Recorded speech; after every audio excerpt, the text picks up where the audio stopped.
Salut à tous, cette semaine je vais avoir pour vous deux films. Naissance d'une nation de Nat Parker et La Grande Muraille de Zhang Yimou. Le premier film, c'est encore un biopic qui relate la vie de Nat Turner, un esclave noir qui, à peu près une dizaine d'années avant la guerre de sécession, se révolta. Sa révolte échoua, mais elle marqua quand même fortement l'histoire américaine. Nat Parker, son réalisateur, tient ce projet depuis plus d'une dizaine d'années. Il a commencé sa carrière en tant que comédien, il a réalisé un court-métrage et il a pu enfin aboutir ce long-métrage. Ce long-métrage, Naissance d'une nation, a été présenté au festival Sundance. Là, il a obtenu le grand prix, carton absolu. Les distributeurs se sont rués dessus pour l'exploiter en salle aux États-Unis. Mais entre-temps, ressurgit une sale affaire de viol qui remonte aux années 90.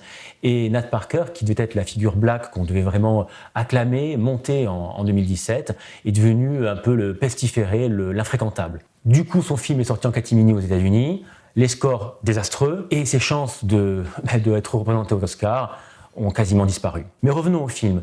Sa facture est classique, belles images, beau jeu d'acteurs. Maintenant, j'ai été moins ému, par exemple, lorsque j'ai vu La couleur pourpre de Spielberg, qui est un thème assez proche. C'était moins spectaculaire, même si c'était un film très décalé, que 12 Years of Slave. Si vous voulez voir effectivement un beau film historique, fort attention, avec des scènes quand même assez violentes dedans, ouais, je vous le conseille.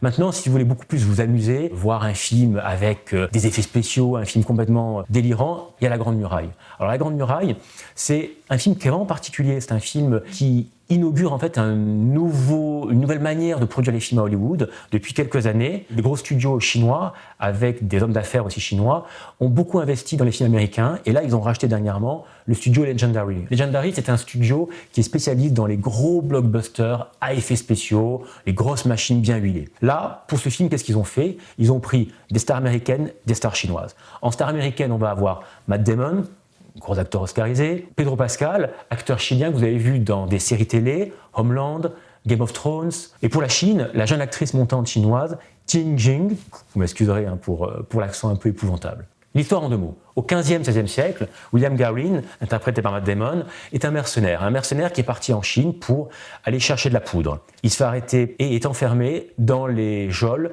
de la Grande Muraille. Là, il va découvrir une arme secrète, alors je ne vous dis pas les choses, je ne veux pas spoiler, mais qui va permettre tout simplement de protéger l'humanité contre des bêtes féroces, et c'est là où le bas blesse en fait dans le film, contre des espèces de lézards géants un peu monstrueux et par millions qui viennent envahir l'humanité de l'autre côté de la muraille.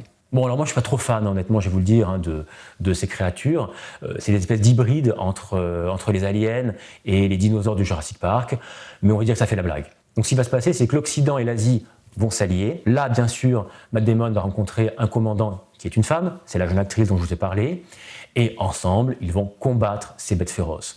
Alors, au niveau du scénario, c'est très attendu. N'attendez pas à avoir un film super surprenant, non. Dès le début, on sait de quoi ça parle. La mise en scène, c'est là où moi j'étais vraiment déçu au fond, parce que je savais ce que j'allais voir. J'allais voir un gros blockbuster. Quand même, c'est Zhang Yimou qui est un très très bon metteur en scène. On l'a connu pour des films, plus films d'auteur, on va dire, au début de sa carrière, dans les années 90, comme Épouse et concubine. Et là, honnêtement, c'est pas plat, mais c'est une mise en scène faite par quelqu'un de lambda. Les couleurs sont très criardes.